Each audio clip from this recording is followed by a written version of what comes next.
آج کے پڑھے لکھے جدید سو کالڈ مہذب معاشرے میں لوگ اپنی اولاد کو قتل کرتے ہیں اور بہت خوبصورت نام دے کر قتل کرتے ہیں، اور اس قتل میں اسباب کم و بیش وہی ہیں جو پرانے زمانے میں تھے۔ مثلا دور جاہلیت میں لوگ آر کی وجہ سے بیٹیوں کو پسند نہیں کرتے تھے۔ آج بھی آپ دیکھیں کہ بہت سے لوگ اس بات میں آر محسوس کرتے ہیں کہ ان کے ہاں بیٹی پیدا ہو۔ بعض خواتین کو طلاق تک دے دی جاتی ہے اگر وہ صرف بیٹیاں پیدا کرتی ہو۔ اسی طرح قتل کا ایک بہت بڑا سبب جو ہمارے ہاں پایا جاتا ہے وہ یہ ہے کہ ہم اولاد کو کھلائیں گے کہاں سے، ہم افورڈ نہیں کر سکتے۔ مسلمان عورتوں کی اکثریت کے منہ پر یہ لفظ پایا جاتا ہے کہ اتنے بچے ہم افورڈ نہیں کر سکتے۔ کبھی آپ غور کریں تو اس بات کا مطلب کیا ہے؟ اس جملے کو ذرا آپ ایکسپلین تو کریں کہ ہم افورڈ نہیں کر سکتے، گویا رازق آپ ہیں۔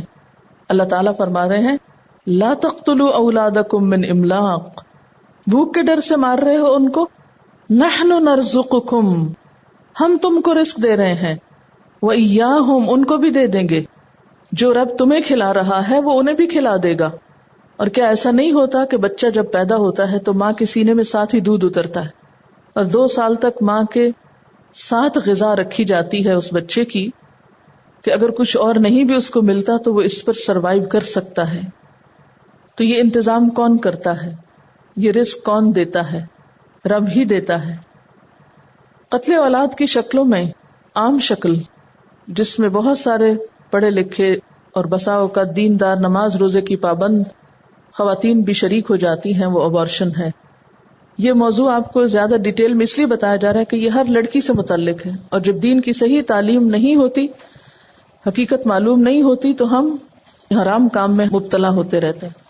میرے درس پر ایک خاتون آتی تھی، وہ کہنے لگی کہ ان کی بہن باہر ہوتی ہیں تو ڈاکٹرز نے ان کو ریکمینڈ کیا ہے کہ ان کو اپنا بیبی ابورٹ کرا دینا چاہیے کیونکہ وہ بچہ جو ہے وہ اب نارمل ہوگا۔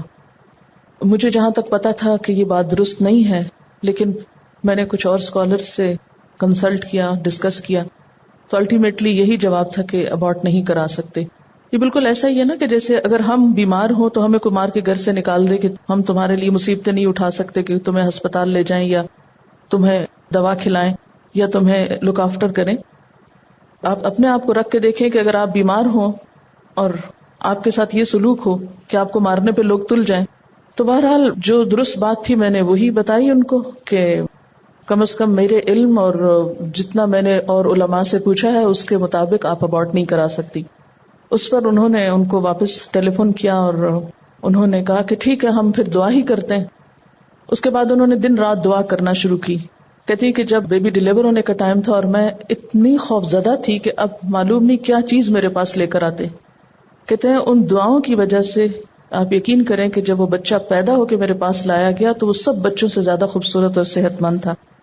اس کے بعد وہ جب بچہ کچھ بڑا ہوا تو پھر وہ پاکستان آئی اپنے رشتہ داروں سے ملنے کے لیے، تو اتفاق سے وہی میری ویکلی کلاس کا پھر درس تھا۔ تو کہنے لگی کہ آپ کو یاد ہوگا میں نے آپ سے ایک مسئلہ پوچھا تھا اور آپ نے یہ جواب دیا تھا، تو وہ بچہ میں ساتھ لائی ہوئی ہوں، تو میں چاہتی ہوں کہ آپ سب کلاس کو وہ بچہ دکھائیں۔ اور وہ ہنستا کھیلتا اتنا چلتا بچہ چھوٹا سا، اتنا صحت مند اور خوبصورت، کوئی بھی اب نارملٹی نہیں تھی۔ بات یہ ہے کہ ہم یہ نہیں کہتے کہ ڈاکٹرز کو نہیں پتہ چلتا، اب نارملٹی ہو بھی سکتی ہے، تکلیف بھی ہو سکتی ہے، بیمار بھی ہو سکتا ہے بچہ، لیکن اللہ کی ذات پہ ہمارا بھروسہ اور اعتماد کیوں ختم ہو جاتا ہے؟ کیا ہم دعا نہیں کر سکتے؟ کیا ہم دوا نہیں کر سکتے؟ اور اگر کسی کو جانا ہے تو آپ مار کے کیوں بھیجتے ہیں؟ اگر اس کی زندگی نہیں تو وہ اللہ تعالیٰ خود ہی اس کو لے جائے گا۔ کئی بچے ایسے ہوتے ہیں کہ پیدا ہونے سے پہلے مر جاتے ہیں، کئی پیدا ہوتے ہی فوت ہو جاتے ہیں، کئی تھوڑی سی آزمائش آنے کے بعد کچھ ہی مہینوں دنوں میں ختم ہو جاتے ہیں۔ یہ تو اللہ تعالیٰ کا اپنا ایک نظام ہے، لیکن قتل نفس یہ ایک انتہائی سنگ دلانہ کام ہے کہ جسے اللہ نے حرام کیا، کہ یہ وہ احکامات ہیں جو آدم علیہ السلام سے لے کر حضور صلی اللہ علیہ وسلم تک ہر نبی کو دیے گئے، ہر شریعت میں یہی احکامات ہیں اور ان میں کوئی تبدیلی نہیں ہوئی۔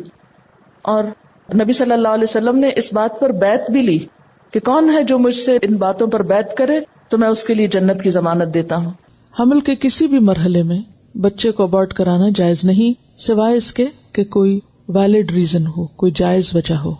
حمل کے پہلے 40 دن میں اگر اس کو کسی وجہ سے گرانا پڑے، یعنی کسی ویلڈ ریزن کی وجہ سے گرانا پڑے تو جائز ہے، مگر اس مرحلے میں صرف اس خوف سے گرانا، اب یہ بہت غور سے سننے کی بات ہے کہ یہ نہیں کہ any one can do that کہ 40 دن ابھی نہیں گزرے تو چلو کام ختم کریں.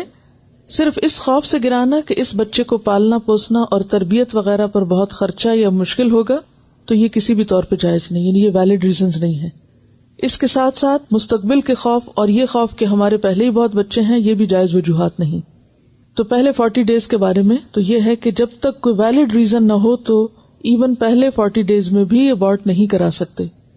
حمل کو علقہ یا مضغہ کے مرحلے میں، یعنی اگر اگلے جو 40 ڈیز ہیں اور اس کے بعد کے، اس کے مرحلے میں بھی اس کو گرانا صحیح نہیں، سوائے اس کے کہ ماں کی صحت کو خطرہ ہو، یعنی اگر ماں کی جان کو خطرہ ہو، جان کو خطرہ ہو. اور اس صورت میں کہ حمل کو اگر کنٹینیو کیا گیا، مثلا بعض خواتین کا بی پی بہت ہائی ہوتا ہے اور پریگنینسی میں وہ اور زیادہ بڑھ جاتا ہے، تو ایسے میں ماں کی جان کو خطرہ ہو سکتا ہے، تو اس صورت میں صرف جائز ہو سکتا ہے. جبکہ دوسرے تمام طریقے جان بچانے کے لیے استعمال کیے جا چکے ہیں، ہر طرح کا علاج ہو چکا ہو، ہر طرح کے پریکاشنز لیے جا چکے ہوں کہ ماں کی جان کو خطرہ نہ ہو، لیکن اگر پھر بھی ماں رسک پر ہے یا ڈینجر میں ہے، یعنی اس کی لائف جو ہے، تو اس صورت میں پھر اس مرحلے پر ابارٹ ہو سکتا ہے، ادروائز نہیں.